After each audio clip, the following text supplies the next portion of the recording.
Did I hear anyone say good afternoon, or did I hear good afternoon? Welcome to today's side event on scaling regenerative agriculture in Africa, or just scaling regenerative agriculture. I hope you're all in the right room. We have a packed agenda today, very exciting. I'm looking forward to it, and I hope you too are looking forward to it. What we have today is a series of people speaking about their expertise around sharing lessons of what they have done in the field, in their areas of work around regenerative agriculture, with the whole idea of hearing from the different panelists, but as well as from you, on what it is that you have done, and some of the bold key messages and actions we can take as we move this agenda forward, as we build a more sustainable food system. I will not go too much into the details of the definitions of what regenerative agriculture is, but I'll give it a try just by highlighting some of the key outcomes that we want to achieve around regenerative agriculture. I think the whole background to this is that we're living in a world with constrained resources, and agriculture that is constantly extractive is not sustainable for the future that we want. The concept of regenerative agriculture is not new in terms of the practices. I think the whole idea now is how do we make it a reality? How do we get to these outcomes that are going to make our food systems sustainable, work for ourselves, work for the environment, and work for the generations that are yet to come. So to start with, let me just say that we've got a Mentimeter that shall be running.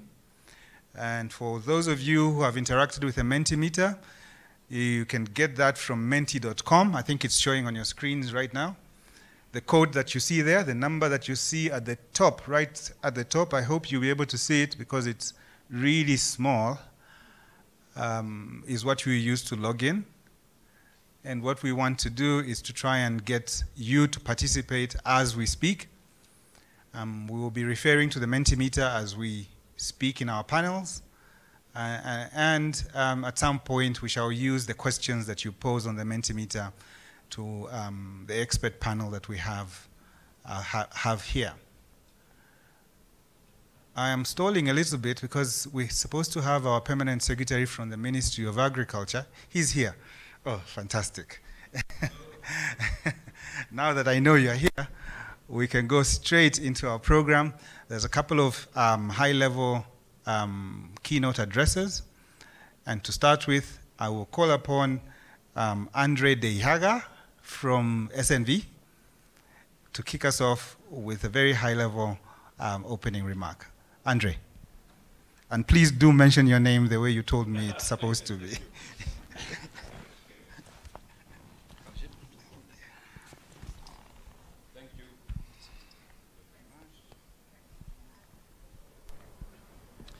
Thank you very much.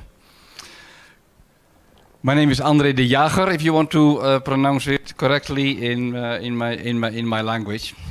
Welcome everybody to this session, and I'm very happy that I can kick off a very practical and experienced panel, which is actually following me. So I think there is the best is still to come. Let me put it there.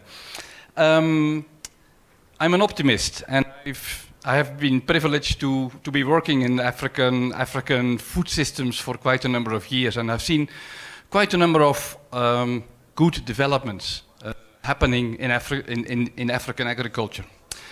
However, I think we have seen in the last couple of years quite a number of negative trends. We have seen increasing poverty. We have seen ecological degradation. We have seen climate change ravaging around many countries, not only in Africa but also in Asia. And I think we all say that seeing all these developments, we cannot continue the way we have been working in our agri-food system. And that calls for a transformation of agri-food system. Now, transformation is a big word, and I come back to that. But I think we have a number of burning questions here, in, let's say, globally, but also specifically in sub-Saharan Africa. And that is that that we want to produce high quality food, not only in a sufficient quantity, and in a way that everyone has access to that food, and that we also want to produce that in a way that we stay within the planet's boundaries. Now that's quite a lot of conditions, I would like to say, and I'm still feeling that we are still in a bit of an inconvenient truth, so to say, because we are using a lot of words, and I think the practices are there. We have quite a number of I think very promising successes, but the real transformation is still to come. Now today we are talking about regenerative agriculture, and I think is this the answer? Can this contribute to a transformation of our agri-food systems? Or is it just a new buzzword? And I think we have to be very, very, very careful that if we use this, that it does not become a new dogma, and that we knowing the complexity, especially in sub-Saharan Africa food systems, that we don't go for a one-size-fits-all green revolutionary type of intervention. We have seen that does not work. And therefore, I think, and you have been, Chairman, you have been trying to make a definition of regenerative agriculture. I think it is more important that we are talking about principles of regenerative agriculture. And let me just mention a few. I think we want to move from do no harm to actually do better. And I think we want to produce sufficiently, but we want to produce that in a better way.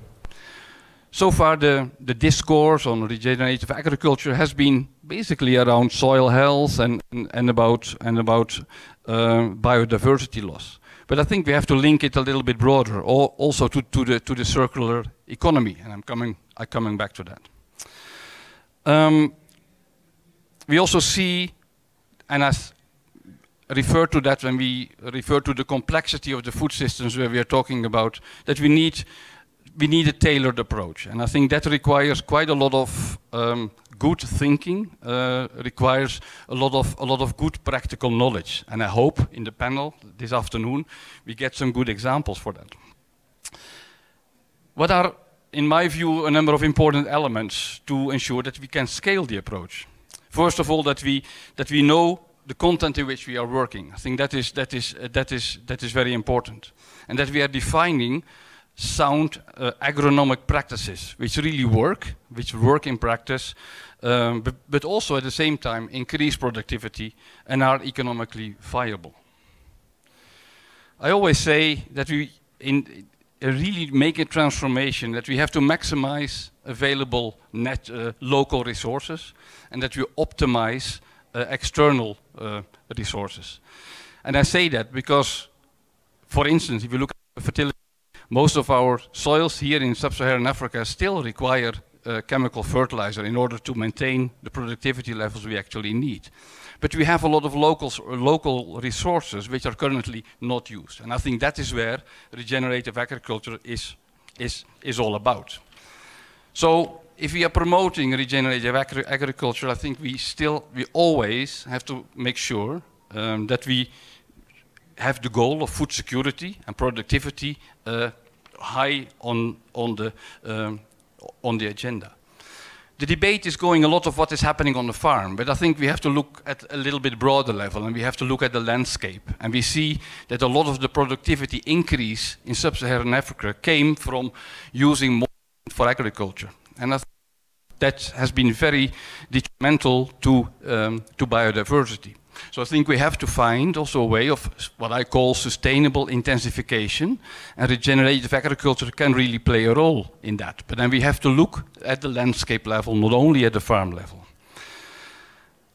I was referring to circular economy, and I think I would like to say a few words of using renewable energy in agri-food systems. That is not very common in the debates of regenerative agriculture.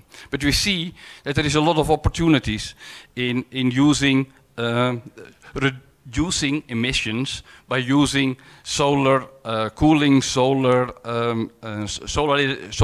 irrigation, for instance, but also using waste to energy. And say my organization, SNV, has been working quite a lot on introduction and scaling of biodigesters, for instance, which has an enormous potential, in my view, still untapped. But also, for instance, simply access to digital technology. I think everyone talks about digitalization and the potential that it has. Often we need people in rural areas, they need connection somehow to electricity to have access to those digital tools. Now, renewable energy, solar energy can really play a role in that. And also there, the technology is not so much of a problem. It is basically how you're developing the markets, how you are brokering finance for small and medium enterprises which are willing to roll this out. That you are developing the skills and the services. So coming back to transforming agri-food systems, it's a huge challenge, and we have basically two issues at the same time. It is urgent. And therefore, we need to move very quickly. And that we have to move just from the small islands of success to kind of a real transformational process. But on the other hand, we also have to take all the actors along. And that means that you have to move carefully. We can, so we have a bit of a challenge here. It is urgent, but we also have to move very carefully. If you see the discourse, I think a lot of the discourse on regenerative agriculture goes about the technology. And I think the technology is basically not so much the problem. I think it is much of the process on how can we get it scaled. And I think that is the topic of where we are here this afternoon. And I think that's why we need, there are a number of elements which I think are important, but I would like to hear of the panelists if they agree with me or maybe they have a number of other points. I think we have to build the local evidence. What is the real problem in the specific situation, what we want to address, and then adjust the technology we would like to develop and to roll out. We have to create coalitions of change. Just doing demonstrations or farmers' field schools by itself is not enough. We need champions which are really driving the change. And that can be politicians, it can be the private sector, it can be basically anyone. But I think that is important, that we have to start and facilitating to create a movement towards such a transformation. That doesn't happen again in one day. And at the same time, you have to create what we call a kind of an ecosystem of products and services. For instance, if you want to promote high quality compost, you need to get businesses which are starting to invest to see that there is a market for this. And I think this is creating the market, creating the products and the services is so essential in making sure that we move to this transformational process. And let alone, of course, we need policies and practices to facilitate such a movement. Now, that are some of the elements which I think are important for scaling regenerative agriculture. And I'm very happy that today, this afternoon, we have a number of people in our midst which have been working with it, which have been struggling with it, also had kind of success. And I'm very eager to hear what their lessons learned are for us, for all of us, what we can do to really make things change and start a transformative process. Thank you for your attention, and I'm looking forward to the next step of this afternoon. Thank you, Chairman. Thank you so much. Excuse me. Thank you so much, Andre. I think you put it quite well. I will not release you yet. You still have a small duty before you go back. But just to everyone, we've heard from Andre in terms of what regenerative agriculture is. Yes, definitions are important, but sometimes we just need to put that aside and focus on the principles. I think that's a really important message that Andre has brought out. And I'd just also like to say that, you did mention something really important in terms of maximizing what is local, what is available, rather than focusing on what's external. That's also something that I took out as a take-home. The do-good principle, I think that's something that we've overlooked, and I find that extremely innovative. Rather than always, let's avoid doing bad, but I think we should have a deliberate effort in doing good. And before you sit, I just wanted to take a quick read of the Mentimeter. I don't have the results here, so allow me to stand. And the question we pose is how many people, what countries are represented. We did expect that Rwanda will have the most. I think you can see Rwanda is the largest country there. So we'll do a bit of factoring in terms of equalization when we do our final compilation. But it's really pleasant to see that we've got people from the UK, the Netherlands, Uganda. We've got someone representing Global, which is absolutely brilliant. India, which is moving to becoming a global power, the US, and Sub-Saharan Africa, Denmark. So you can see that we've got almost the whole world represented here. The topic of regenerative agriculture is something that's really keen on everybody's agenda.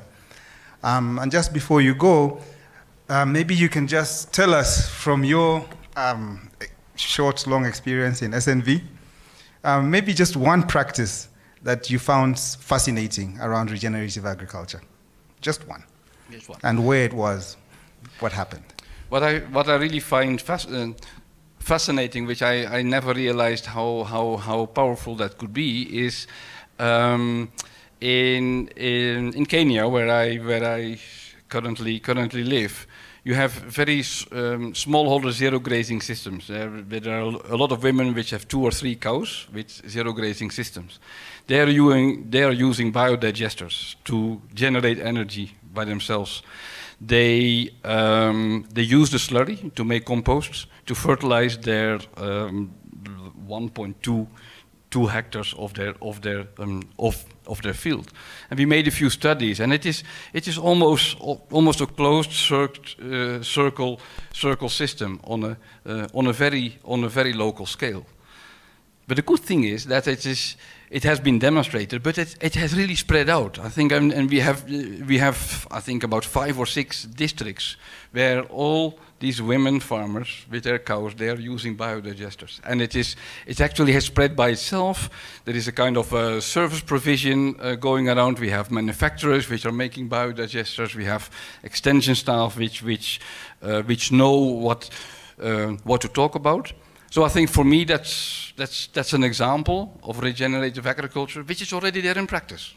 And I realize that situation is completely different from if you are in a remote area in Burkina Faso or Mali or in Niger. And that's why I stress the contextualization of things. And I think that's why it is so important that we have to stay close to the ground, close to the practitioners, and be very creative, sharp, but still, even in those most difficult areas, technical options are there. The infrastructure is maybe a little bit more difficult, but the options are there.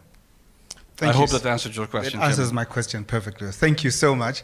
And now I will ask you to leave the seat and take your seat in the audience. But a big hand to Andre. Thank you.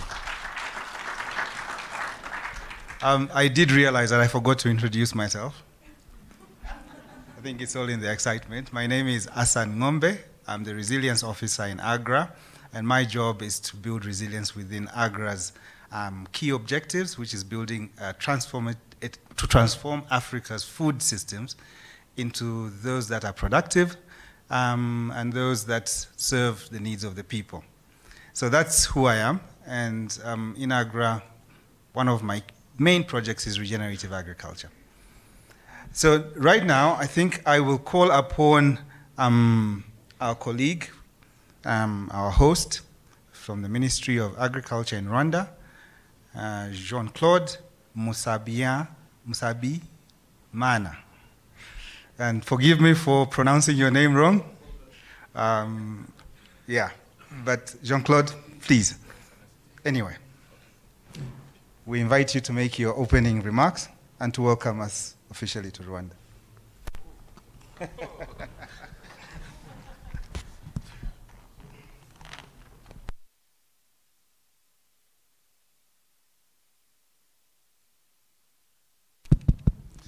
Thank you. It's quite a surprise. Yeah.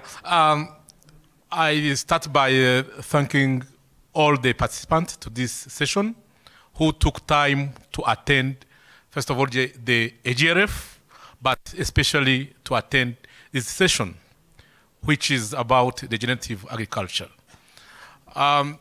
We value your time taken to come from all around the world to attend these sessions. And on behalf of the Ministry of Agriculture and Animal Resources, we welcome all of you in this AGRF and especially into this session. Thank you.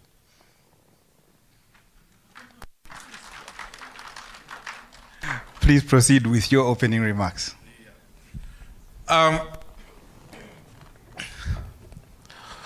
For this session, we, as Ministry of Agriculture and Animal Resources, we take the regenerative agriculture as key for the sustainability of our systems. And we hope that we believe that is the same to many of our agriculture practices.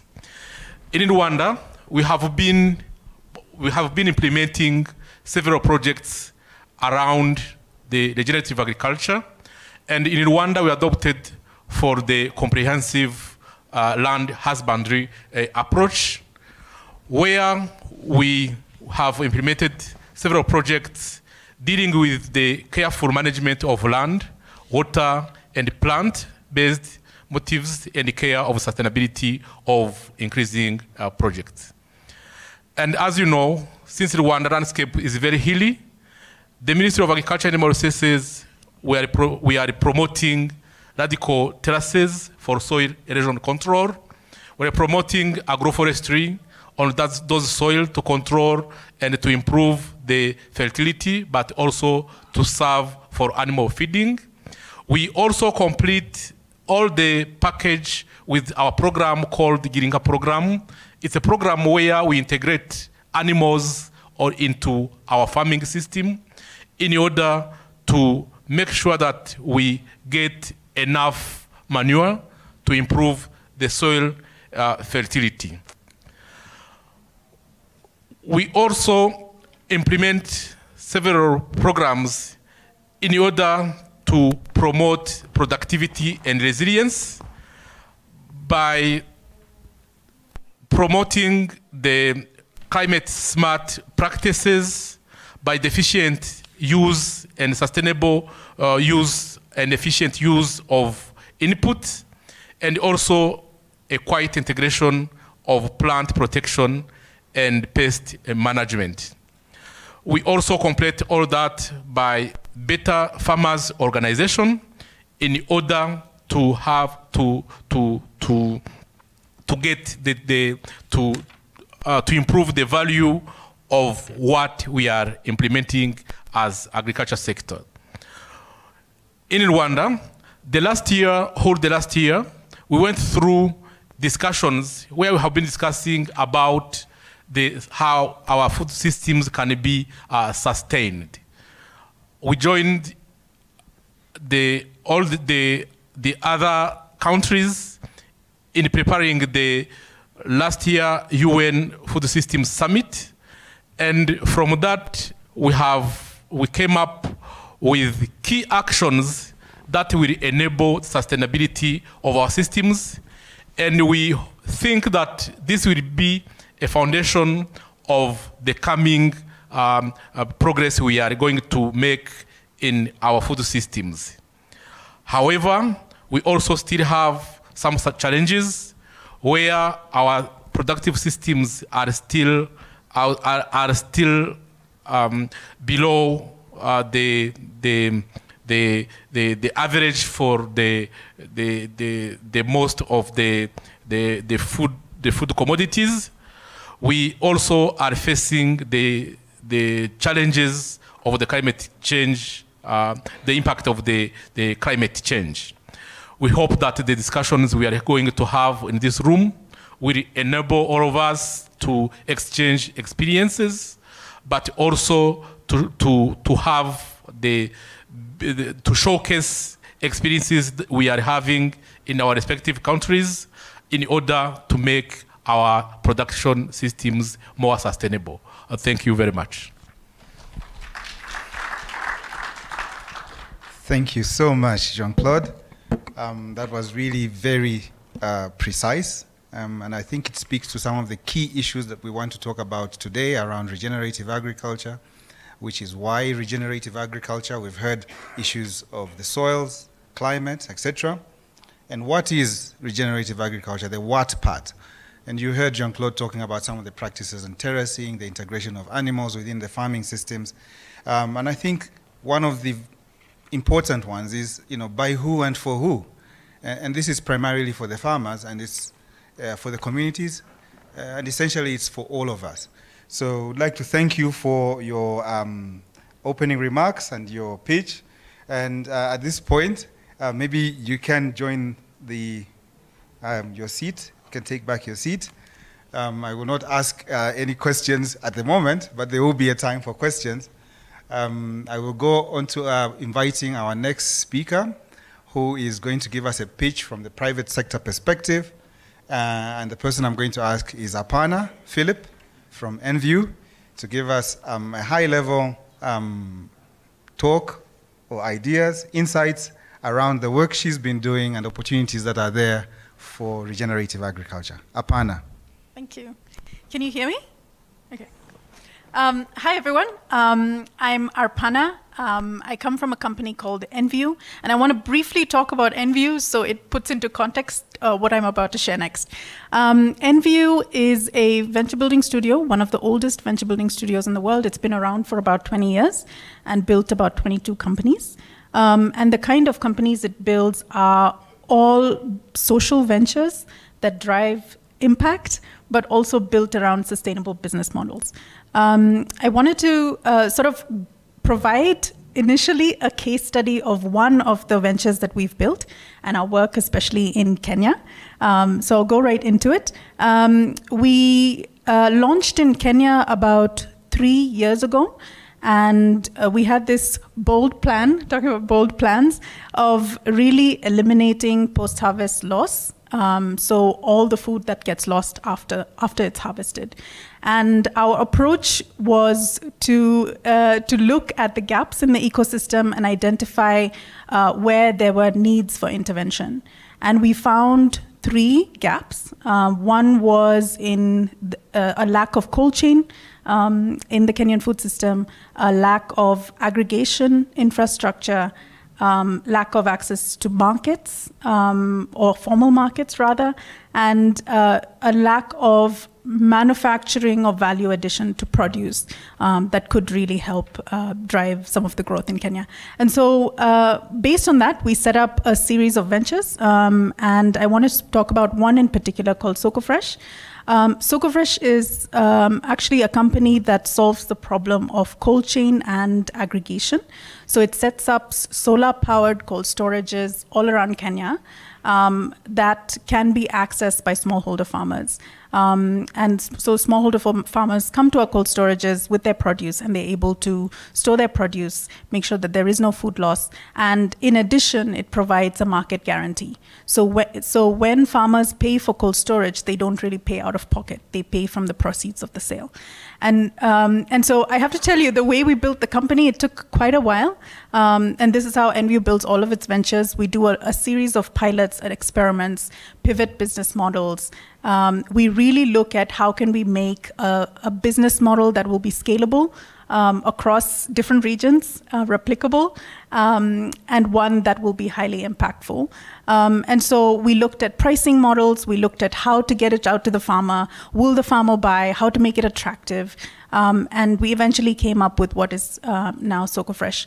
SocoFresh currently has been in operation for a little over about 2 years, and has had significant impact. We we track a lot of our data, and so we're able to prove that when farmers bring their produce to us, there is anywhere between 0 to 1% loss, and in most cases 0% loss. And so in that way, we're able to prove that we've reduced post-harvest loss. So the reason I go down that path, and you might think I've forgotten the point of this exercise or this event, but the reason I say that is I wanted to share some of the learnings we've had in building these series of ventures in Kenya, and hopefully some lessons that might be useful, and share some of our goals and our intentions with regenerative agriculture. So I would say, as we were building these ventures, very obviously we realized how amazing it was to have built a solution around a viable business model. Soko-Fresh at the moment is sailing away from us. It is quite independent, able to sustain itself. And what that means is it's able to grow on its own and live forever and ever outside of NVU and the borders of NVU. And so that impact is now self-sustaining.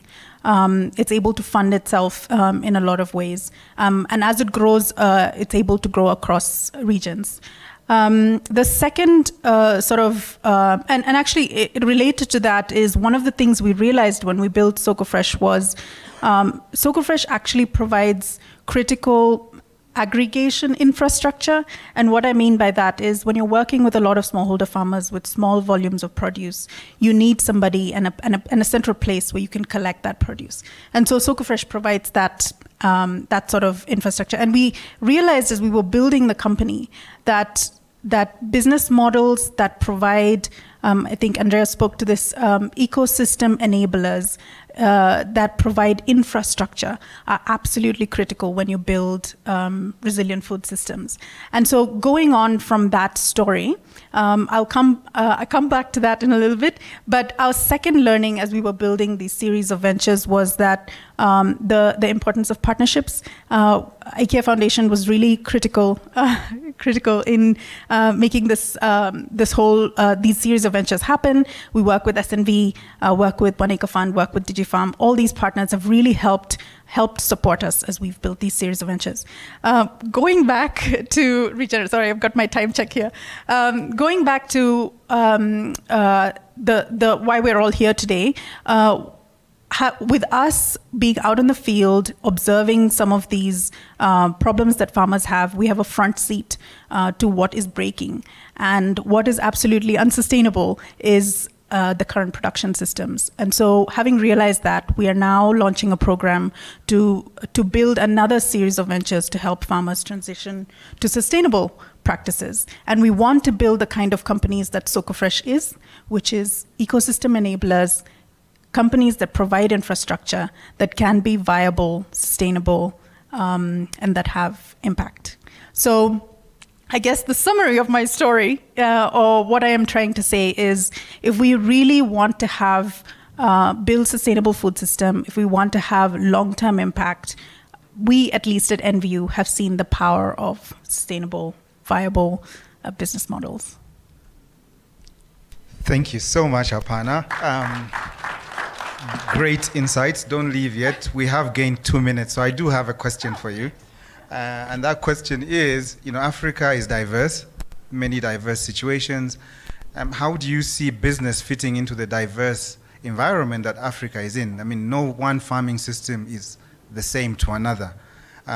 Just your view in terms of working with Soko-Fresh and the other ventures that you've gone into, how would private sector or social enterprise come in to build sustainable, profitable businesses for farmers, looking at the diverse environment we're working at? Can I disagree with you a little bit there? Please. It is diverse in a lot of ways. I think what we also see is the commonality in sub-Saharan Africa, in all of the countries that form that. There are the same issues around supply, inconsistent supply, demand is, or supply is informal, demand is inconsistent. A lot of farming is done by smallholder farmers. A lot of it is done in rural areas. A lot of lack of infrastructure in these rural areas as a result of that. And so I think there is opportunity in that commonality. Especially with SocoFresh, we see a lot of interest in specifically products like cold storage, products like markets, products like factories. And I think there could be some products that are relevant across boundaries. Fantastic. I think we can hear from the private sector opportunities there. Commonalities do exist. If you have any questions for any of the pitches that are going to happen here, we are running the Mentimeter. You've all logged in. Please do fill in the questions as the speakers are talking. We will find time to collect and select questions for our speakers. So thank you so much, Apana. A hand, please. And just before we call upon our panel, there is one more pitch that I'd like to introduce to the audience, and this is coming from Petronil. Petronil, I will not attempt to call your last name. Please, you will say it. I think if I try it, Dusingizimana. Yeah. So Petronil is an African food fellow who is going to talk to us today about some of the key points from where she is, where she works, the farmers that she works with. So a very short pitch from Petronil. Petronil, over to you. Thank you. Hi, everyone. I'm Petronil Dusingizimana. As they introduced me, I'm from African Food Fellowship. I'm a fellow in that fellowship. It's a continent-wide fellowship that put together African food leaders that contribute actively to the transformation of African food system to make them more resilient, more sustainable, and more profitable. And it's an honor today to be here to say something about regenerative agriculture because I've been working on conservation agriculture in my initiative in that fellowship, and some of the practices of conservation agriculture also contribute to the regenerative agriculture. Regenerative agriculture creates opportunity or offers opportunity for African food system to make them more resilient and sustainable because its practices helps to regenerate soil and ecosystem, which are so vital to the production of the food. But then we should ask ourselves who produce food. Obviously, it's farmers. Thus, if we need to sustainably scale up regenerative agriculture, we have to place them into the center, or we have to give them the word while scaling. So my message today is that understanding of farmers is key to the sustainable scaling of regenerative agriculture. Regenerative agriculture is considered to be a win-win, bringing win-win benefits for both farmers and environment. But still, for farmers, it's a kind not really on level because the benefits of regenerative agricultural practices don't happen overnight. They take some time to happen on a farm level. And for farmers who just need overnight result, it's not that easy for them to grab that idea of telling them you should practice this. So in a farming system where the profitability is assessed on seasonal level or yearly level, it's not that easy to tell a farmer that they should wait 2 years or 2 seasons for them to start seeing impact on their production. Yes, there is environment benefit, but then if we want farmers to adopt these practices, we need to show them there is something they are going to get on their production. Talking of an experience, I've been working on a project on conservation agriculture, and I was looking on adoptability of its practices like minimum tillage, crop rotation, and soil cover. And in that place, farmers have been encouraged to use those practices for the past 6 years. But it's so surprising that there's still a big number of farmers that haven't adopted those practices. And I happened to have a conversation with one of the farmers, and he was using the practices, but then not the whole package. But then he was using the practices into his context. And then when I was talking to that farmer, he told me that, yes, I know I'm not strictly doing what I should be doing as like conservation agriculture, but then I'm doing it to my context, because I could not give up like all my production for all the 2 or 3 seasons, because I do live on this land, on this farm. I just did it in a way I can still have some production. So he was using that minimum tillage, not zero tillage, and he was using like to cover the soil, the residue from the previous season. So I learned something from that farmer, that yes, we do have these practices that we want them to adopt, but then we should also take into consideration their knowledge and also what are the expectations of farmers on these practices that we are telling them to do. Because when we just bring everything to them without having their voices, they don't really grab the idea of what we're telling. But if we encompass their knowledge and also try to understand what do they need or what are their expectations on what we are telling them, I think we can sustainably scale up the regenerative agriculture. So my message today is that as actors around food system need really to have farmers' voice while designing the process of scaling and while also making other decisions. Let us know what do they want and their expectation. And if we do that way, I don't have any doubt that we will successfully scale regenerative agriculture. Thank you so much. Thank you, Petronille. That was well said. I think your message is absolutely clear, and my take home is the transition as well as inclusivity. It's important for us to think about transition. We cannot drop what is happening currently and straight away move on to the new. I think we need to learn, we need to build, we need patience, we need to have the long-term approach. So thank you so much, Petronille. Colleagues, please do keep those questions. There will be a point where we shall call our panelists, our keynote speakers to answer some of those. So thank you so much, Petronille.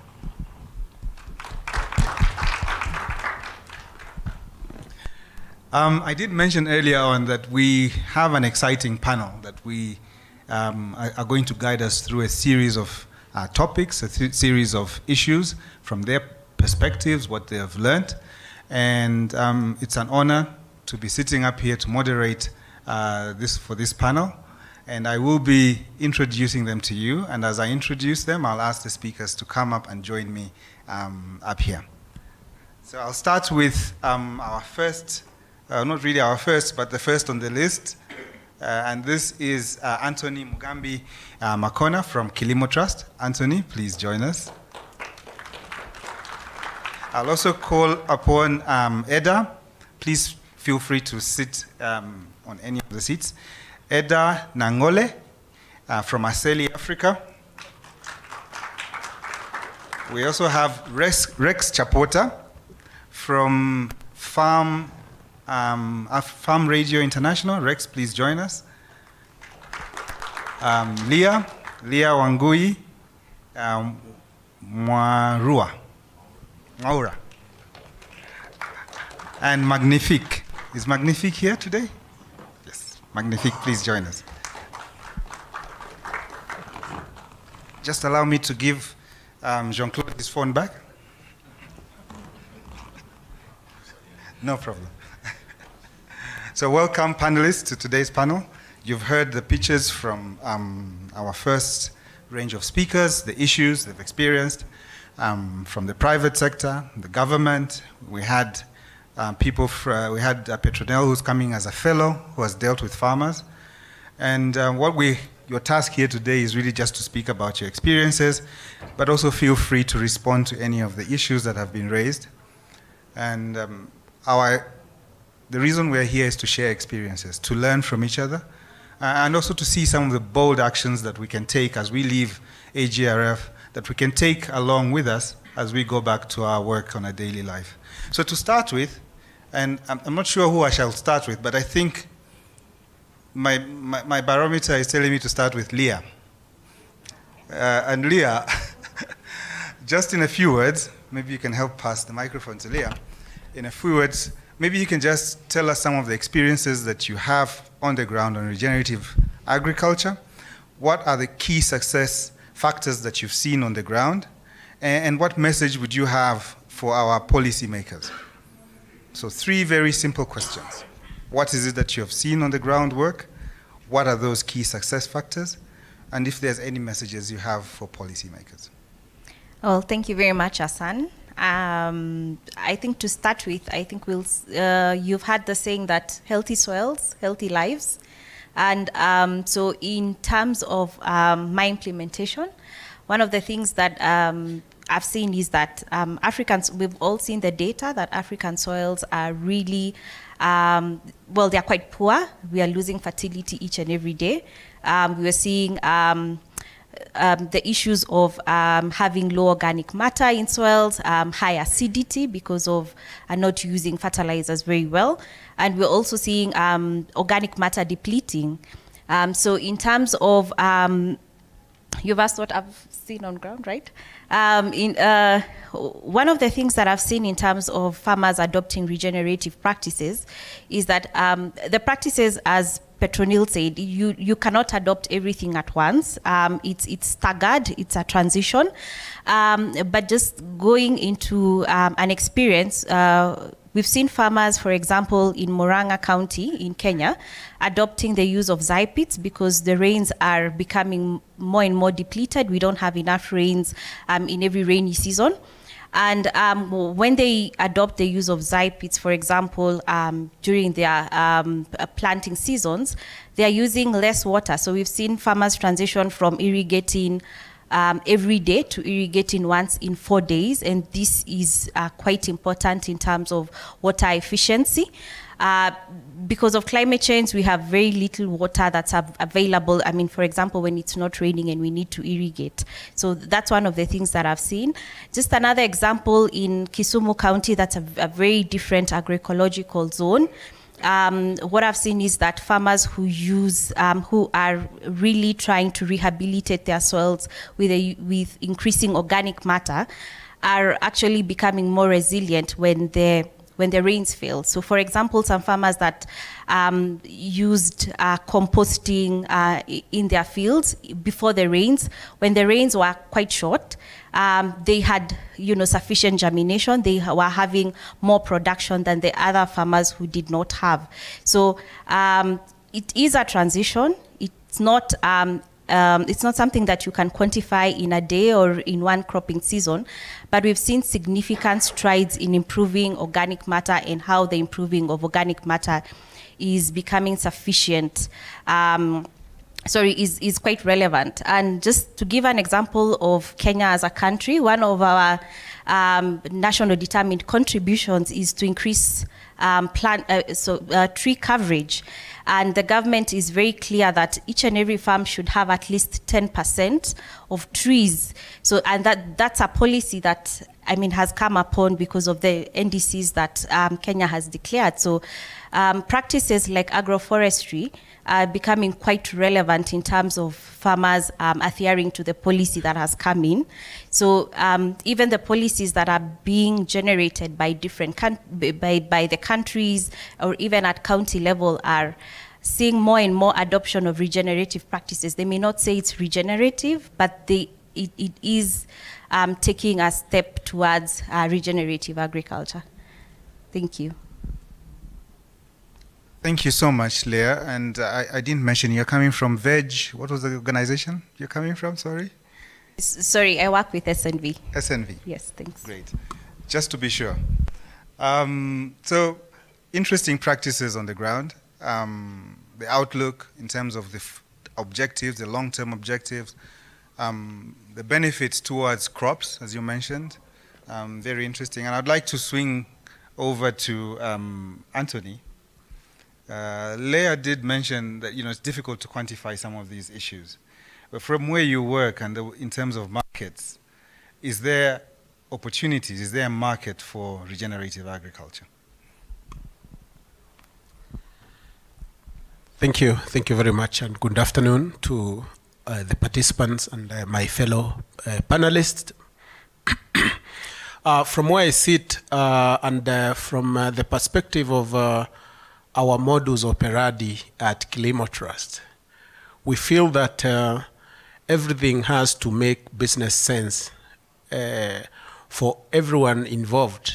So it is a question of what is innate for me in adopting regenerative agriculture, whether as a farmer or any other value chain actor, whether as a market off-taker.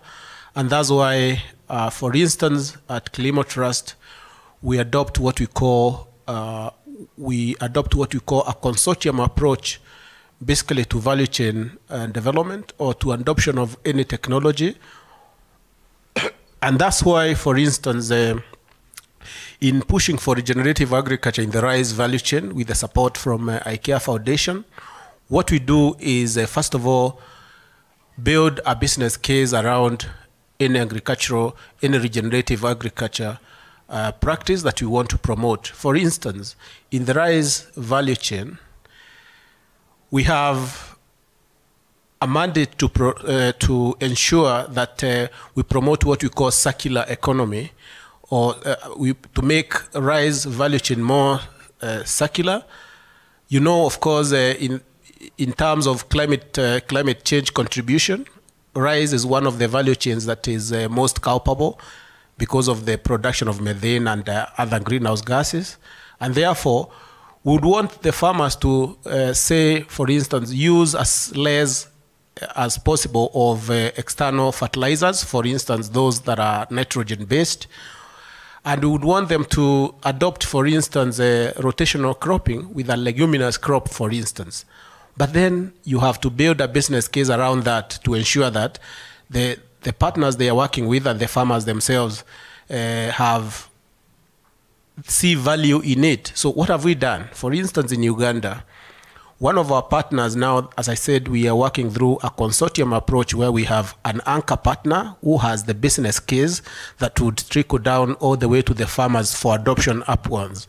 So we start from up, down, then the adoption goes upwards. So what do we do? One of the rice millers in Uganda that we're working with, we wanted to ensure that, for instance, they have a large amount of broken rice.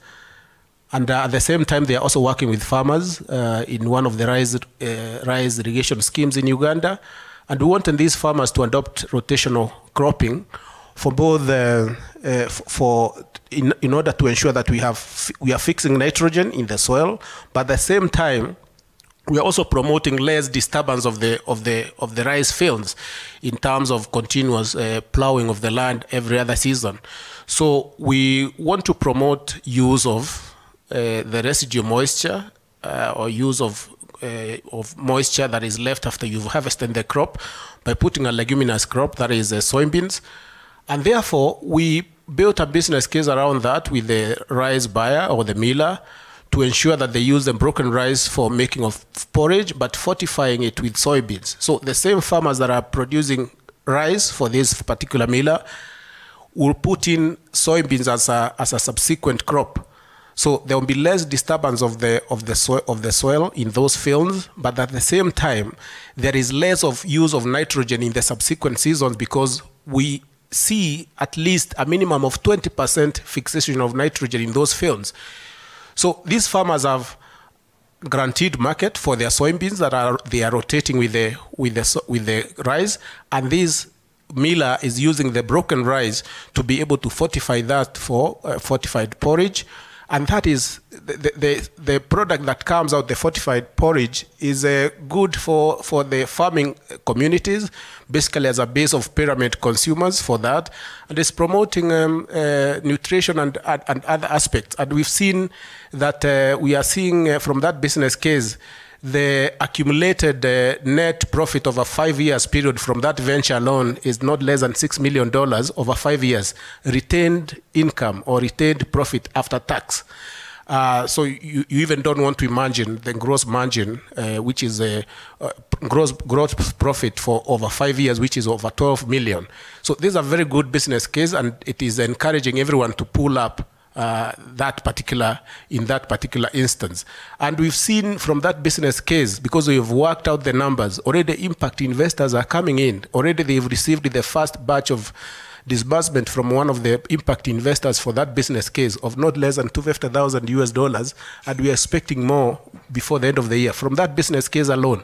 So I think without going far, I think that's one of the examples. We have very many other examples that we have put business cases up there for, say, use of biochar, still building on a consortium approach. The farmers that are using the biochar, the companies that are producing biochar from rice husks through that circular economy, what does it mean? And we are seeing business cases that have return on investment of not less than 34%. So basically, that's the approach, and that would then bridges the gap between knowledge and practice, because we have a lot of knowledge as experts, most of whom are also seated here. I can see even one of my classmates there who is now a soil scientist. And we have a lot of knowledge on regenerative agriculture, but how do we translate it for adoption? We have to put figures into it, build business cases for adoption. Thank you. Thank you so much. Just hold on to that a little bit. I'll be coming to you, Magnifique, and I'll be talking to you about the evidence that exists. But before that, just one question to you. What are some of the barriers that you face towards building businesses or marketing regenerative agriculture products? There should be a premium price to it, but we know that the market is not always that clear and clear-cut. So in your experience, what are some of those barriers that you faced towards market penetration of regenerative products? Thank you very much. As you may know, first of all, I saw someone say that when you see someone practicing organic agriculture, for instance, what you would call regenerative agriculture, particularly in the rural communities, that one is considered a poor person. But someone consuming organic products is considered a rich person. So how do we bring these two together?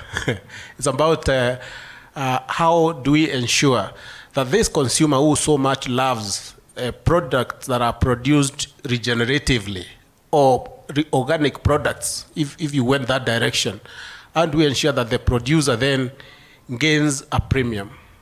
In relation to any other farmer that is doing it conventionally. So, for instance, in this case, the farmers that are rotating rice, like in the case I've given for Uganda, the farmers that are producing rice rotating with soybeans are receiving a premium price for their produce. That makes a lot of sense of course, for the value chain, but it doesn't come easy, because also this investor, you have to convince them to share the profits they are making from that venture. That's one. But of course, the other challenge is that regenerative agriculture, someone would say, on the economic side, it's a bit slow in terms of returns. But of course, when you put in the environmental returns and the environmental benefits, the nutritional benefits, then you lump them together and you try to put a value on it, then it becomes a convincing point. But in terms of the challenges, it is the issue of paying for that which we, all of us, desire, that we want a sustainable production of this particular product. Can we pay for it, those who are capable? Absolutely brilliant. Maybe just hand over the mic to Magnifique here, just next to you. But really a very difficult issue to try and solve for. The issue of traceability is really important in this case. But audience, if you have questions for Anthony, have questions for Leah, please just jot them down. We'll come to them. If you have solutions to some of the issues that are being raised, also please keep them in mind. You will have the opportunity to say a word or two at some point. Magnifique, maybe to start with, you will tell us what RECA is. And the question to you is, what evidence is there around regenerative agriculture? What is happening from the area of evidence generation, documentation, knowledge sharing, etc.? Thank you, moderator. As he told you, I'm called Magnifique Nzaramba. I come from Rwanda Institute for Conservation Agriculture. It's a new institute of higher learning, and our emphasis is in conservation agriculture, training future practitioners in agriculture. And that is based on kind of a paradigm shift in our education system, whereby we need to provide experiential hands-on training, but also in a way that really conserves the soil. So And that comes from, we've been trying to work with small-scale farmers especially, and the literature or the packages that are out there for them about soil health, because as you know, regenerative agriculture is about soil health, much as conservation agriculture is about conserving soil health. Most of the literature about soil health is about nutrients, both macro and micro. Hardly, or it's, in some cases you're going to see, I'm talking about packages, not in the scientific community, but extension at the extension level. If you consider a farmer himself or herself, most of the knowledge they are told or they are given is use more inputs, more fertilizers, organic or non-organic, whatever the case is. In most cases, microbiological aspects of the soil health, soil chemistry, soil physical properties is not emphasized to a farmer, or it's not portrayed or communicated in a way that a farmer understands that when you use nutrients without considering the soil physical properties, you don't get as much benefits or long-term benefits as you may think. Eventually, farmers have realized that some of the recommendations we give them as scientists are falling short of the expectations. And that's where, I guess, most of these discussions around what hasn't been working right in terms of the recommendations that we give farmers. And in our opinion, is that the communication out there to farmers is lacking itself. And that itself contributes to low adoption to some of the newer messages that you're trying to generate. And so what that means, it's time for us to holistically address what we mean soil health. If you talk to a farmer and you ask her or him what a health soil is, they're going to tell you one that has a lot of nitrogen and all the other fertilizers they're aware about. Hardly are they going to talk about really a soil that has the right physical properties. And so it's time for us to really figure out regenerative agriculture packages or conservation agriculture packages address some of those salient issues that shouldn't be salient anymore, should be very explicit to a farmer so that they can be able to adopt these.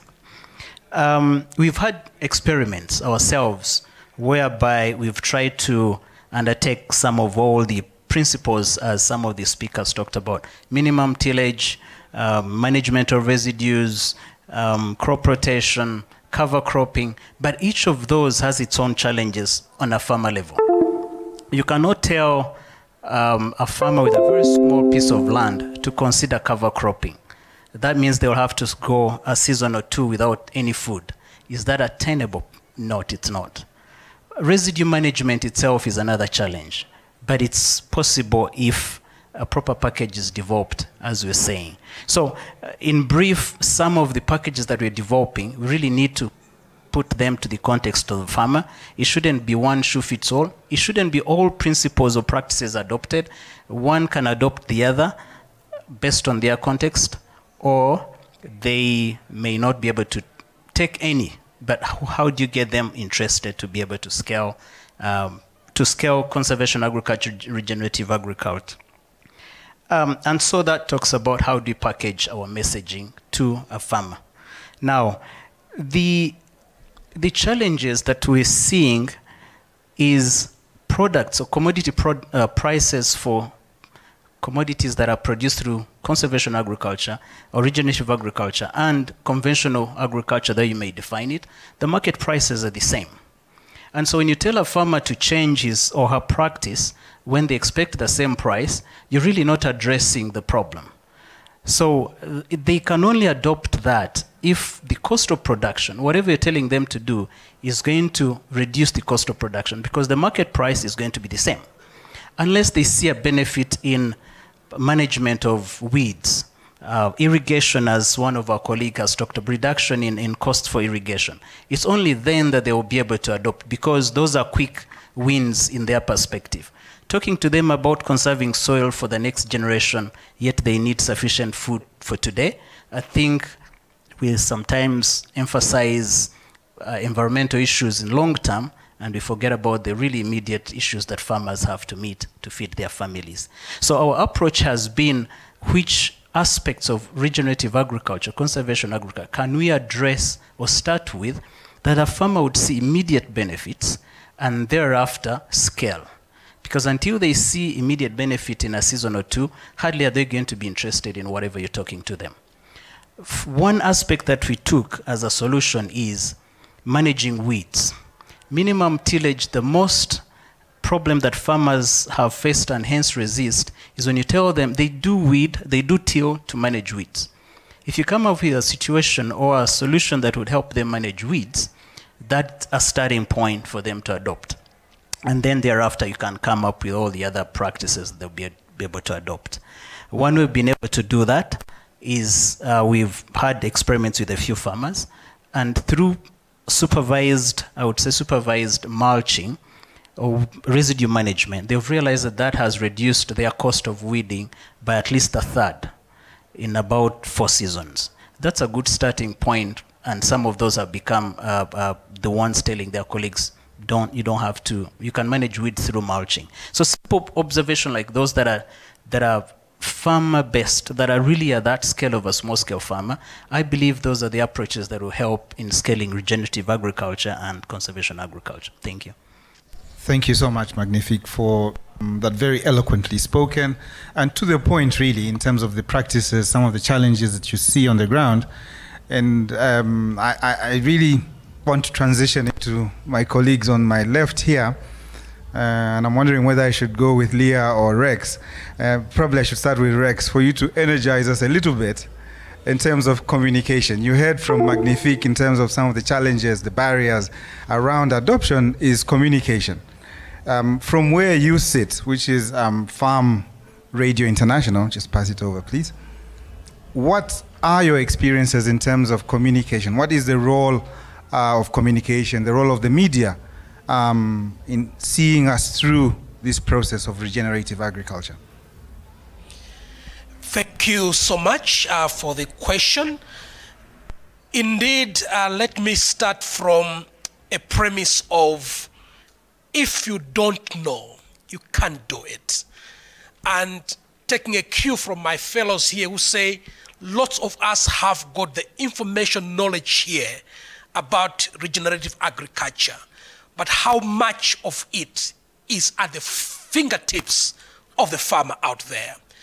And I think to me that's where the issue of communication comes in. But also, it's not just communication, it's about dialogue. And I think this is what we need to change as experts as we could be. Because we think we are there to tell the farmer what to do, instead of engaging in a dialogue with the farmer in terms of their experience and also our experience from science, and be able to come to the place of context of what works with the farmer. So that is a critical issue also to think through. And another aspect which is very interesting about regenerative agriculture is an example just a few weeks ago in Uganda, where we're doing an audience research on a project that is being funded by the IKEA Foundation, where farmers were surprised, actually, in some of the districts, why we are talking about these practices, which they said, you told us that we need to stop these practices before. This was very, very, very critical. And they also said, actually, if we want to start practicing these practices, we shall be known as backward farmers. Because the modern farmer does conventional agriculture, as we know. And this is what government says. So what is all this you want to bring back now? So to us, we see that there is a big need for a conversation in terms of how we can transition from what I've said as the golden standard of agriculture in Africa, being conventional agriculture, and when now we are coming in to say, wait a minute, why don't we look also at issues concerning secular and regenerative agriculture? And also just to make mention that one interesting thing also which is happening at the farmer level is when you communicate out there, we don't communicate in this kind of language. Secular economy, regenerative agriculture, and all that. To them, they don't have got these big words as we have. To them, it's really simple issues which we want them to do. So how do we ensure that we are harmonizing these messages and making sure that as the message is going to the farmer is as clear and as simple as possible? And beyond that, one thing also we are looking at is let's continually provide this information beyond projects. And I apologize for saying this, but farmers don't move in the cycle of projects. Farmers continually live. And one thing which they asked us when we're doing our audience research is, so you want this to be for how long? And we are all trapped into the project, at durations. They said, but even after the project, we remain as farmers. Where shall we get this information from? That's why at Farm Radio International, we are looking at sustainable communication platforms where all the actors in the value chains, be Kilimo Trust, the Minister of Agriculture, even the farmers themselves can have a way to ensure that the communication inflows and outflows are continuing. And my last thing which I want to really say also very, very critical is this. Let's ensure that as we share the messages to the farmers, it's not us, the experts, sharing it. Let them also share their own messages. Because we have discovered through research that farmers easily adopt what they've heard other farmers are doing. Unlike when you and me, the experts, are saying about it. So how do we ensure that we are having the voices of the farmers, their testimonials, for example, on the airwaves on radio? It could be as we share the SMS or on a TV program, so that they can hear other fellow farmers who have experienced it saying it, and they'll say, yes, it makes sense. It's not backward as I thought.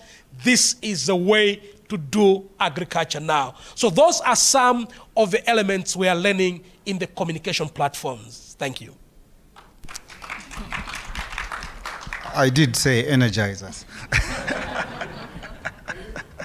So yeah, very interesting insights from the communication perspective. I'm even thinking right now whether it's time we take out our own brandings in our organizations, that we're here as SNV, as AGRA, or whoever. Maybe we should talk farmer language, bring them on board and speak from where we sit. And all this work requires resources, time, and investments. And this brings me to our next panelist, Eda.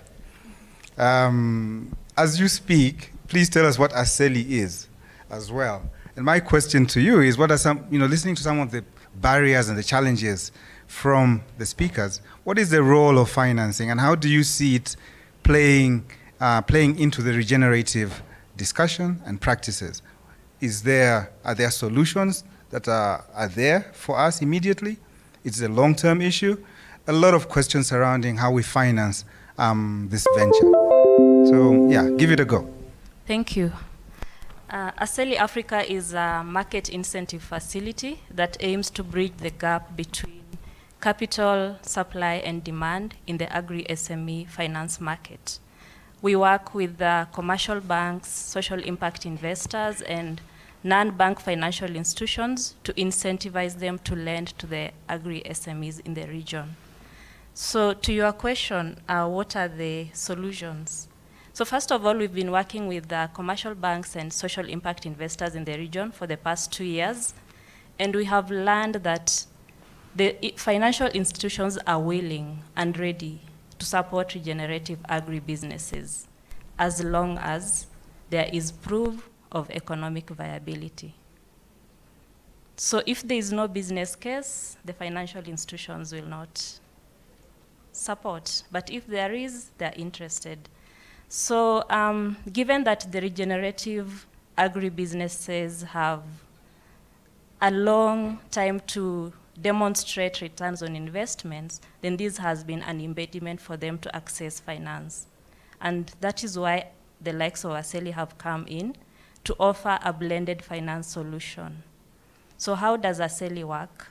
We encourage lenders to lend to high-impact agri-SMEs, and these are businesses that are working with smallholder farmers, they're offering market opportunities, and they're also working with agribusinesses that are promoting regenerative agriculture in the region. We offer them impact bonus for any loan that they offer to regenerative agribusinesses. And what we've learned so far is that there are enough businesses in the region already, regenerative agribusinesses, that are able to demonstrate financial viability of the practices. And this is because they started some times back, like the case that Anthony has just highlighted. Some of them started practicing these practices 5 years ago, and they are now experiencing returns. Some of them are generating or attracting premium prices for their produce, and they are also attracting lenders, more specifically social impact investors. And for the commercial banks, we have a long way to go. We need to educate them on the long term, the importance of economic sustainability in the long term as opposed to the immediate. We know that immediate is important, but also the long term has the environmental benefits and other benefits that come with investing in regenerative agribusinesses.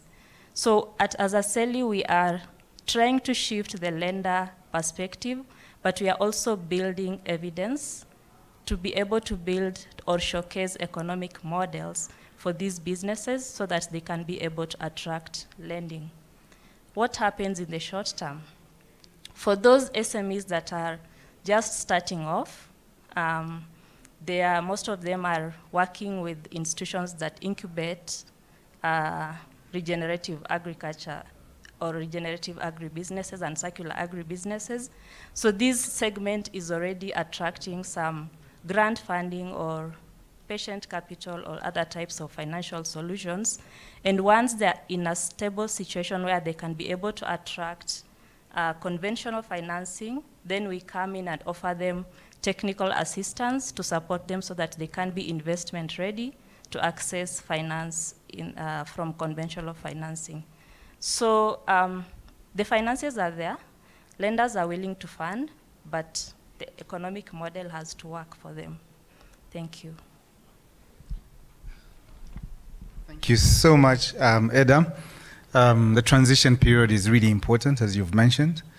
And I think what you mentioned is quite pertinent. Finance is really key. The issue of bringing in other players within the financial sector that have huge potential to finance this is really important. It's a process that we need to work at, and I think the more we communicate this idea, our objectives, I think we will get there. I think it's now time to open up to the questions that you are all posting on the Mentimeter. And I'm kind of looking through some of the questions and piggybacking on what has been discussed. And I have a question for you, Leah, in terms of the work you're doing on the ground. I'm going to put two questions in one, and please forgive me if they're a bit too loaded. One question that's coming from the audience is, how do we get the real farmer views in conferences like this? Where are they? How do you get to hear what their views are as we speak about this important issue around their food systems, their own food security, the environment they live in? And attached to that, what is the role of extension in the work that you do at SNV with the farmers? Thank you, Hassan, and thank you for the questions. In terms of getting the real farmer views, I think it's from my experience, it has been quite critical to listen to what the farmers are telling us, and to also not just take practices to them, but to also incorporate some of the practices that they have been doing over time. For example, one of the cases that we look at is to how to manage pests, and integrated pest management solutions are quite important. But one of the things that we've seen is that farmers have had their own methodologies of how to manage pests. For example, they have been using companion cropping, they have been developing their own botanicals. Most farmers probably have neem trees within their households, and they can be able to extract the neem extract. They have been using things like ash. So it's not just, for example, taking just information to them and bombarding them with information. It's also quite critical for us to listen to their experiences and to incorporate that in terms of our projects and programming. And one of the things that we've been debating internally is how to bring out the farmer voice, and it could be documenting some of the practices they've been doing, looking at the indigenous food systems and how critical it is for us to not just develop programs, you know, not just be developing programs in terms of having a top-down approach, but listening to the different ways they have been practicing. And yes, as Rex said, it is going back. My mother keeps telling me that we have been changing cropping systems since the 1970s, and she's still astounded by, okay, you have a new practice called regenerative practices. And it is true that we're still going back to what we were doing a long time ago, but change is inevitable, and it's good to just package the change well. In terms of role of extension services, I think one of the most critical things has been for us not to leave them behind. The Ministry of Agriculture in Kenya and Ethiopia has been quite interested in our project and asking, okay, does this fit into our strategy? And it really does. And for us, especially in Kenya, is to just say, okay, we have regenerative practices. The first question they asked us, what does this mean? And we came back and told them, yes, they are climate smart practices. So yes, it fits into their climate smart strategy. So in terms of extension, then training extension workers and the extension staff. And extension is really one of the most critical things in African food systems, but it's quite limited. We have, I think, 1 in 400 extension staff, 1 in 400 farmers, 1 extension staff per 400 farmers. So that means not just leaving extension to the staff, but also being quite critical in using some of the systems. For example, using media as a form of extension to create different extension systems within our system. So not just saying, okay, we are going to train government extension staff, but looking at how different extension systems that are there, including media, including you and I, and providing this information. Some of the youth farmers have been critical in looking at what's happening on YouTube, sharing small videos. So this also extends the imagination of what is extension and propagating a lot of information online using the digital services. Yeah, so I hope I've answered your question, Hassan. Well, it's actually a question from the audience, and I think you've done a pretty good job. I don't know if there's any panelists that would like to add on to that, to the question around extension services and also farmer voices, if anyone would like to add on to that. Thank you, Hassan. And thank you also for the question. In terms of, the role of extension in pushing this agenda, you've also noticed that I use the word push. I think the issue here is ensuring that someone mentioned about the SNV MD talked about picking champions.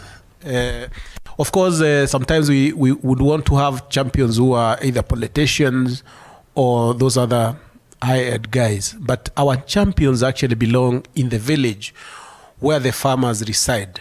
And it's, you know, when you pick someone within the community that can be a lead farmer, that will adopt and will be able to share with the rest of the farmers, it becomes much more interesting and easy to adopt for the farmers when they see their fellow village mate adopting, and they can tell a story that is inspiring about the practice that they have adopted. So, and in this, we really would want to build village-based enterprises, or we convert some of these lead farmers into, say, aggregators, say, of soya. soybeans that has been produced, or rice. They could be aggregating both demand and supply for, inputs and also the outputs, so that there is a business case around that. And while they are supplying the fellow farmers within the village with inputs and also aggregating their produce for the end buyer, they can actually pass these extension messages. So basically, these are what now we are calling village-based agents. And they can be very good extension agents at the village level, and whether they share digital, because now we've seen some of these village agents who have been equipped with the screens like this that are solar powered, and they are able to do, they have a projector also that is solar powered, that they can share experiences, they can share videos, they can share slides, photos.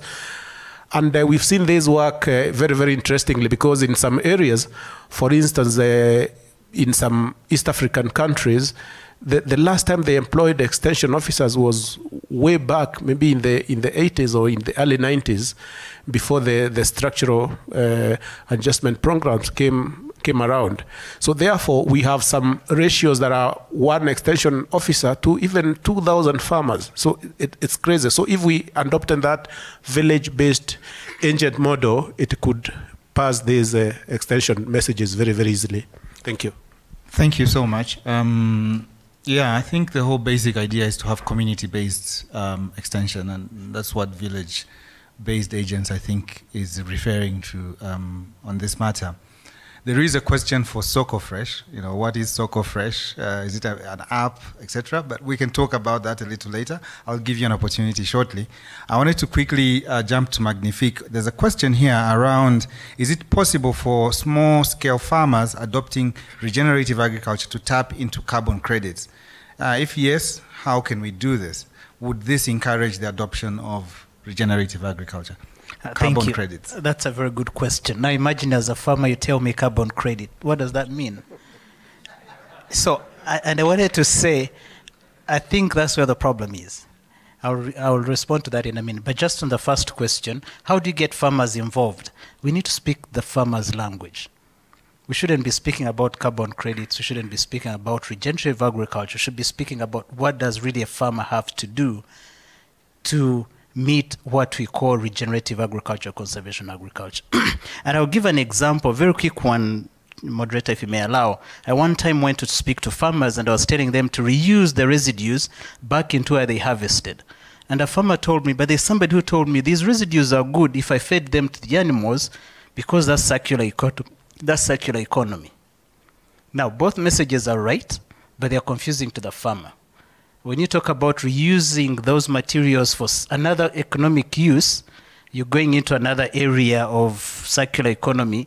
And when you're talking about putting them exactly where you harvested the material to reduce nutrient mining, that's extremely correct. But to a farmer, it's extremely confusing. So I think it's time for us, as we sit here experts, to always be mindful what message your colleague has passed on. And that's why it's important to first listen to the farmer, even before you advise him or her. First understand what do they know and what don't they know, so that whatever you provide is complementary, not contradicting. I think we tend to contradict ourselves, especially we as extensionists, more than complementing ourselves, and then we end up expecting scaling any. At the end of the day, we get nothing scaled. Back to the question of, is it possible for small-scale farmers? It's extremely possible, and actually they've been doing it. Some of the things we're talking about are not new technologies. We're really emphasizing what is happening. Farmers from time immemorial, they have used the residues, one or the other, either to feed them to the animals, or they've been using them to mulch. Now the question is, do you harvest maize in a field and you go and mulch bananas?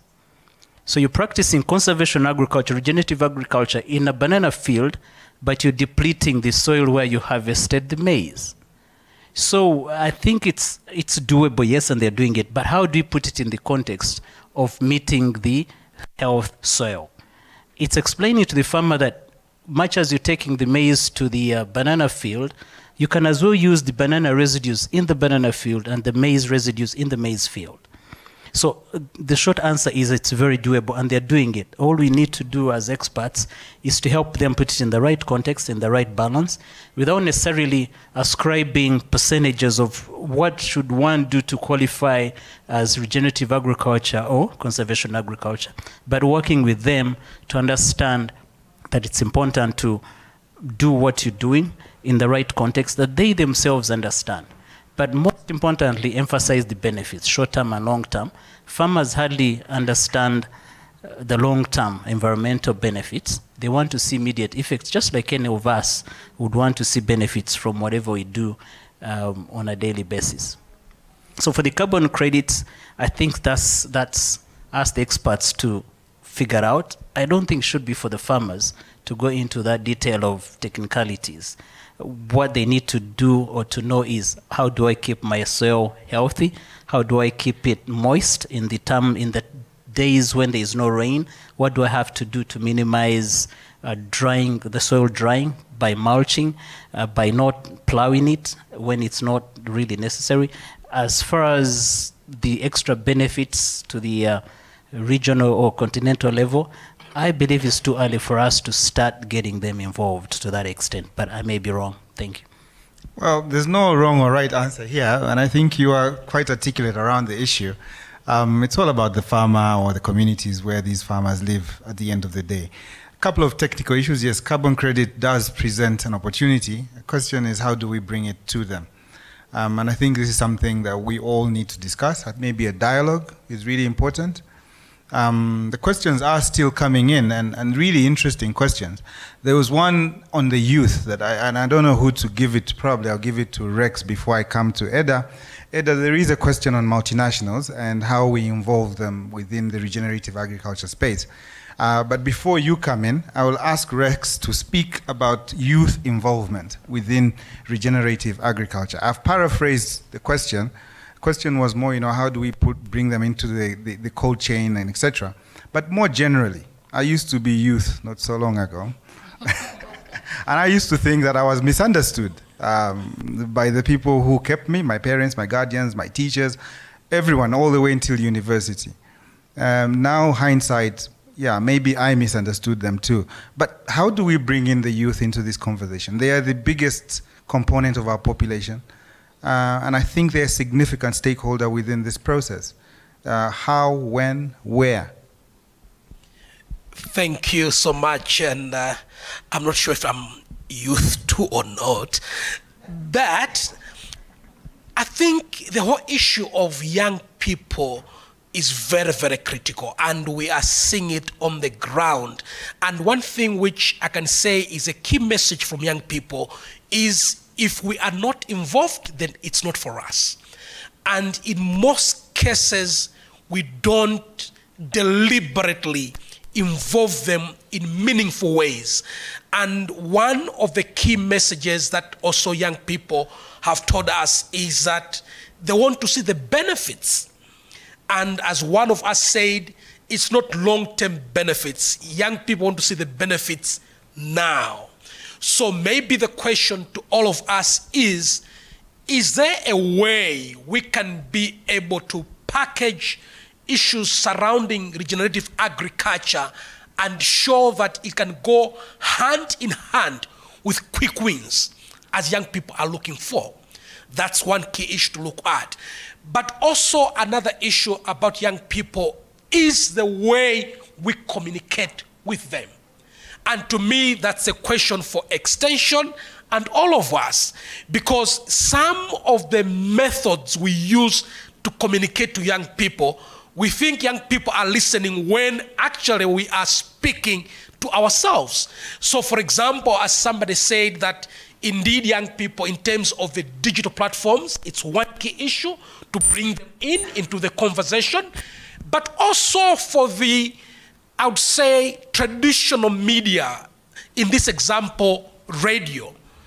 The time a young person listens to radio is not the same time the adult person listens to radio.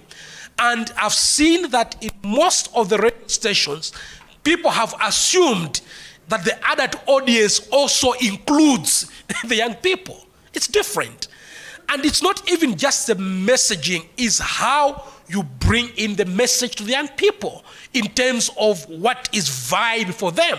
So I would say the branding of agriculture, and specifically regenerative agriculture, has to be something which, if you allow me, I would say this word, sexy enough for young people. Something which catches their attention and sees that it can meet their immediate needs, as indeed they're also looking at the future. And lastly, one thing which I'm also seeing is that actually young people are becoming even more cautious of environmental issues.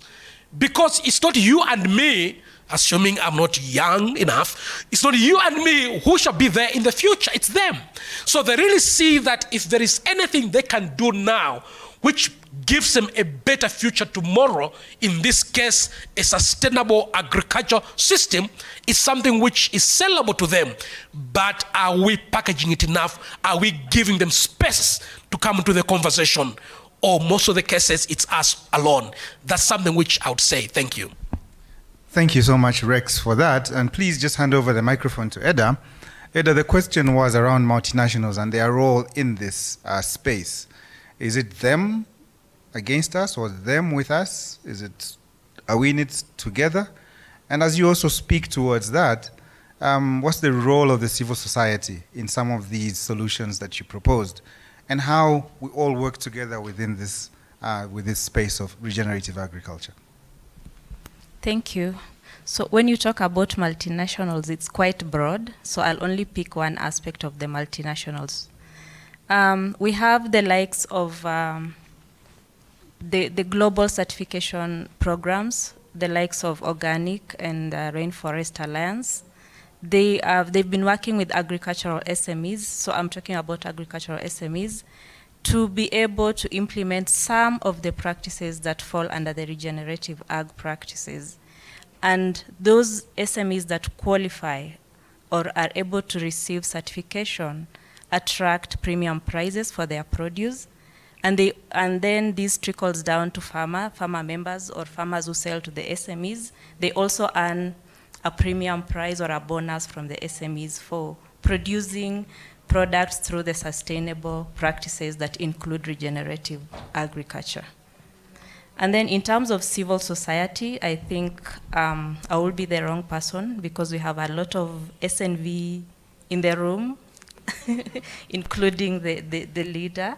So civil societies have been working with the farmers and agribusinesses to provide technical support in terms of building their capacity to effectively implement the regenerative agriculture practices, and in some cases also offer some sort of capital or grant to help them scale up these practices.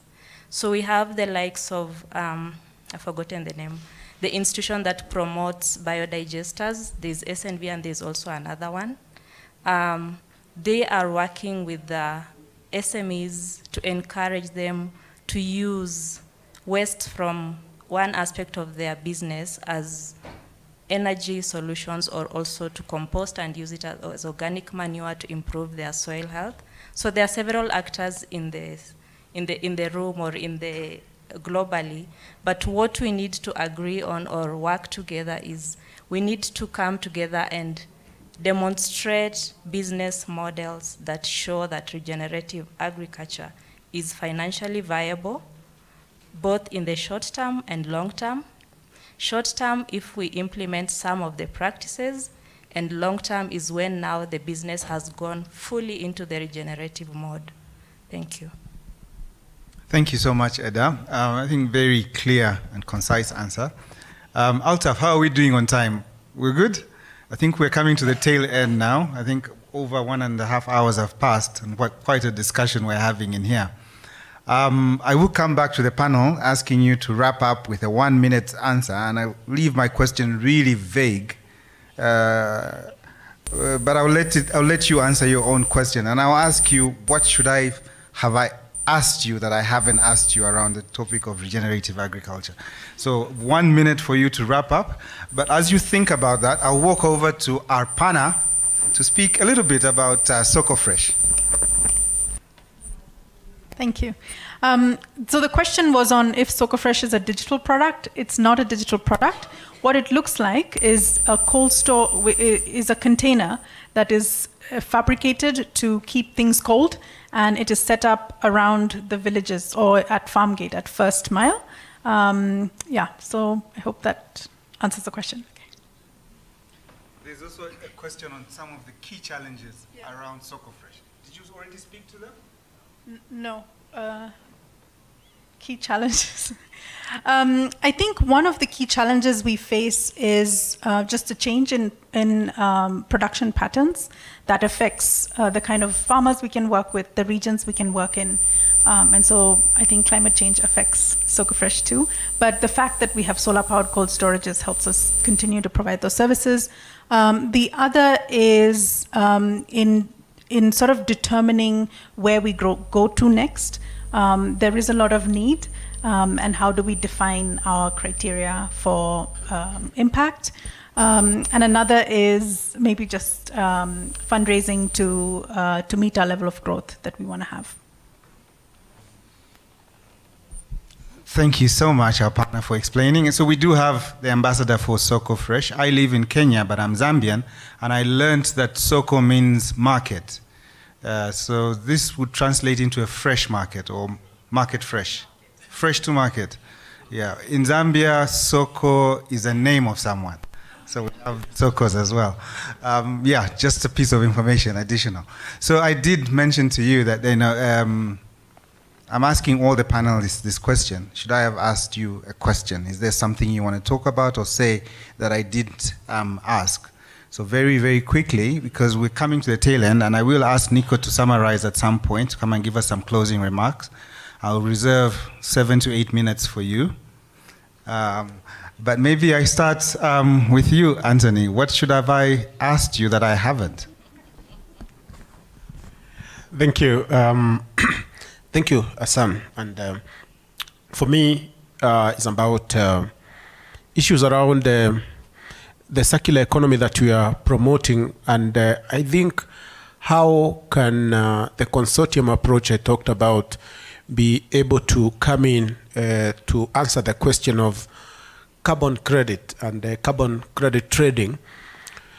Because our consortium approach comes in with the end market. That's a lead farm that is of taking the produce to the end market, then come into then go to the other end. The farthest end are the producers, that are farmers, but also there are those other support farms and institutions that support with, say, inputs, supply, that's support with the supply of business development services like finance.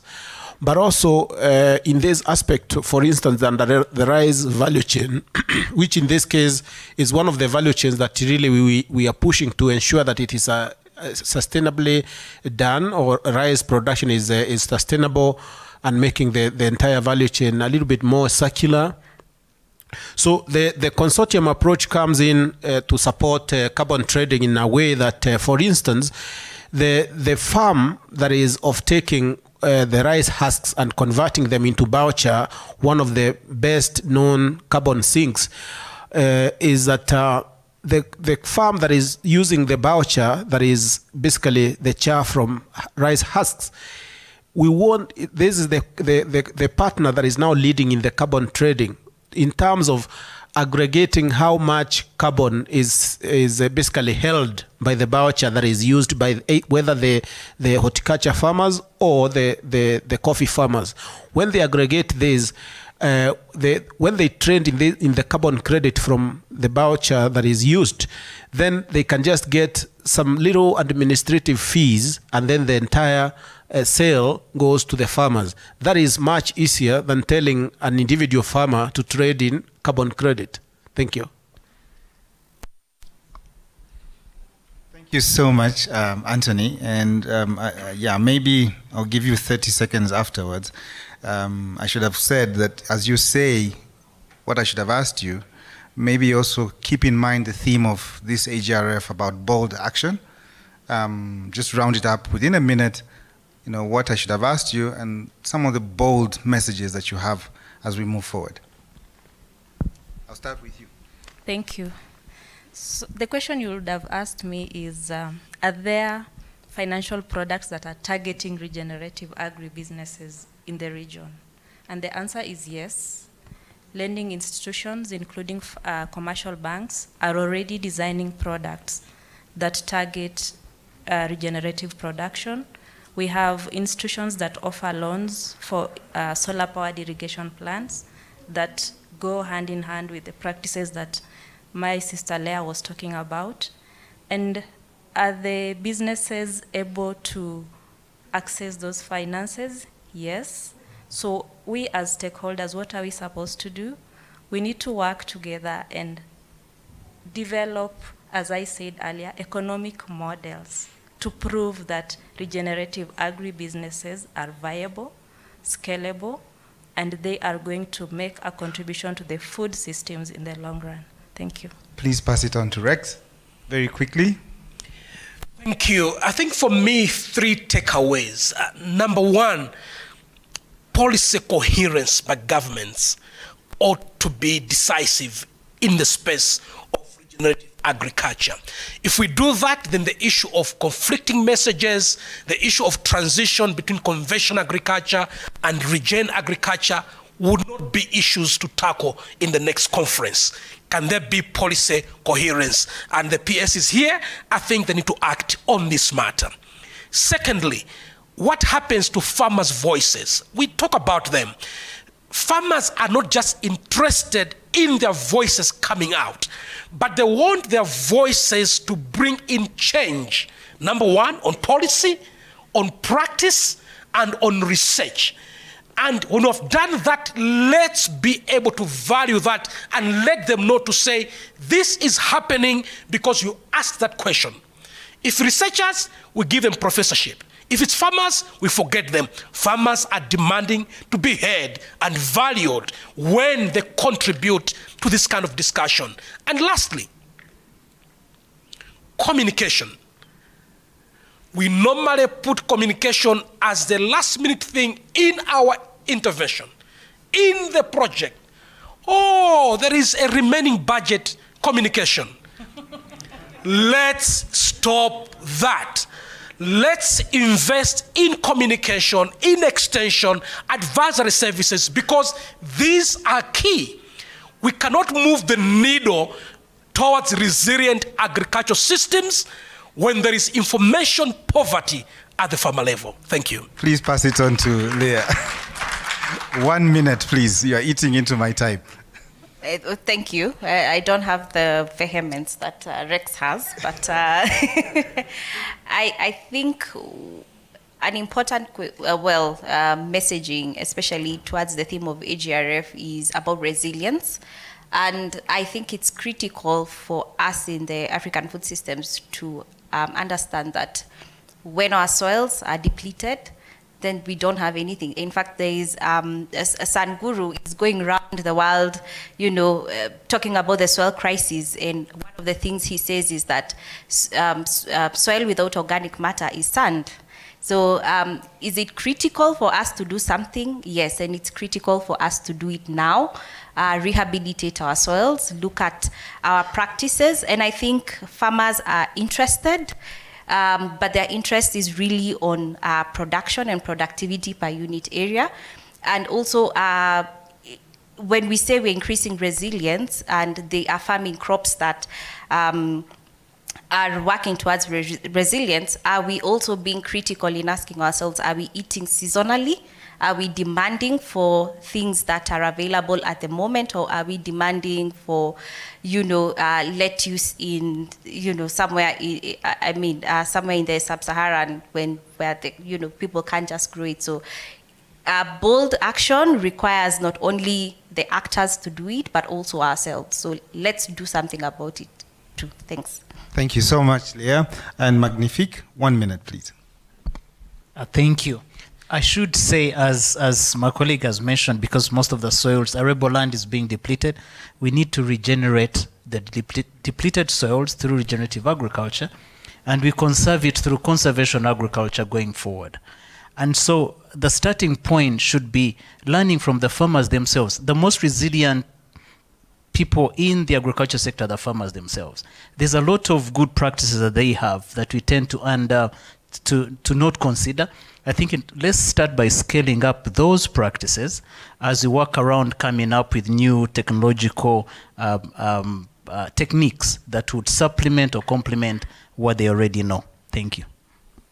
Thank you so much, panelists. This has been really engaging. But before I sign off completely, I would like to call upon my colleague, my peer, Nico. Nico works for the IKEA Foundation and has been very supportive around the issue of regenerative agriculture. So Nico, what is your take on the discussion we've had today?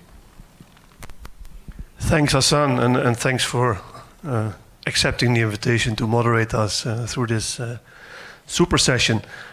Thanks to all the panelists, thanks to the key speakers. Thanks, of course, also to the Rwanda government for hosting us here, because without the HRF being here, we wouldn't even be sitting here and learning together. And I think that was also for us what we wanted to do here, to learn together, to learn from each other, and to learn also from the audience, because I think the questions in the audience indicate that there is keen interest in this. And maybe also as a quote from our founder, Ingvar Kamprad, it's only those who are sleeping make no mistakes. So learning is also about making mistakes and accepting that and talking about it and not hiding them, but being open and transparent about it. As IKEA Foundation, we believe that it's possible to move to regenerative agriculture for our people and our planet. Otherwise, we wouldn't be here. And I think for me, there are three key takeaways from the discussion and what the key speaker said. One, that there is a growing awareness and realization on the need for regenerative food system transitions. But we also need to acknowledge that this takes time.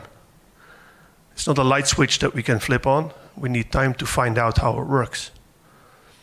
And it's a knowledge-intensive transition that needs to be built on the combination of indigenous farmer knowledge and science. None of these sides can do it alone. It's not either or, as you asked us a few times, Hassan.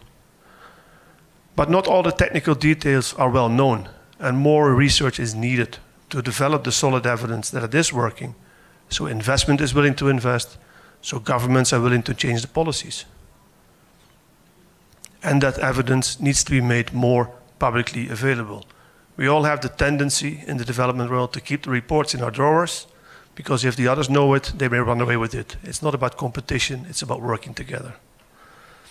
Second key takeaway for me is that farmers have to be at the heart of the just transition we all seek. This cannot happen without them. And they should be here. They need to be well rewarded as stewards of our global, healthy food production and environment systems. This is not just about changing production practices, but it's also about changing the supporting systems around it. And I think we've heard that and talked about that. Changing the communication systems, changing the investment systems, changing the extension systems. And to get access to the right services, like these inputs and technologies, like fair markets and tailored financial services. But also to create an environment for farmers to diversify their production so they can be more resilient, build their livelihoods, protect biodiversity and the environment. And as a third takeaway, I think that there is an urgent need for local inclusive pathways in this transition. I think some of the comments on the screen were also this. This is not a one-size-fits-all. And this needs unprecedented collaboration between farmers, scientists, local governments, businesses, finance, and the international community. And to do this, I think we need new forms of leadership that can reach across the divide and not create a divide. So we can build trust, which is key in this. And together, we need to keep championing it, not just here today, but we have to keep this going forward. And we believe that together we can build the regenerative agriculture family that we need to get there. Thanks a lot. Thanks everybody for joining us. Sorry for hiding behind the screen. And wish you a good conference the coming 4 days. And thanks to all our partners for wanting to go on the road of discovery with us, because that's what it is. Thank you. So colleagues, we've come to the end of our panel discussion today on regenerative agriculture, scaling, a lot of issues that have come up. As Nico says, enjoy the conference. Let's remember to keep safe. COVID is still there. So keep safe and enjoy the rest of the week. A big hand to the panel and to yourselves.